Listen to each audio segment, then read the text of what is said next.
તમને એવું લાગતું હશે કે કાકા ગટર સાફ કરવા આવ્યા, આ ગટર સાફ નથી કરતો, આ તો એક આવું ગોખલો બનાવ્યો છે છોકરાઓને રમવા માટે. પણ ભારતમાં 3 પ્રકારના લોકો છે. એક સવારથી ઉઠીને લોકો મોદી સાહેબને ગાળો ભાંડે છે કે મોદી સાહેબ એટલે આ મોંઘવારી વધારી દીધી ને ગેસના ભાવ વધારી દીધા ને મોદી સાહેબે આ વેચી માર્યું ને આ વેચી માર્યું, આખો દિવસ મોદી સાહેબને ગાળો દેતા હોય. એ લોકોને છે ને આ ગેસના ભાવ વધે કે ના વધે પણ એમને ગેસ થઈ જાય, બીપી થઈ જાય અને આવું થઈને પડ્યા રહે, માદા જ પડે. બીજો એક વર્ગ છે જે રાહુલ ગાંધીને ગાળો ભાડ્યા કરે. એમને 70 વર્ષ કંઈ ના કર્યું, એમના દાદાએ કંઈ ના કર્યું, રાહુલ ગાંધીએ કંઈ કરવાનું નથી અને રાહુલ ગાંધીને ગાળો દીધા જ કરે, પપ્પુ કીધા કરે, આવું બધું કર્યા કરે.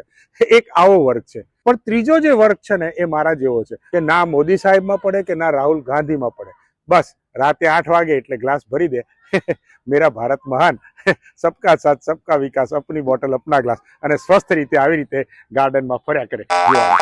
આમ આમ આમ બાય બાય. તમે કોણ છો આમાંથી 3 માંથી કહેજો.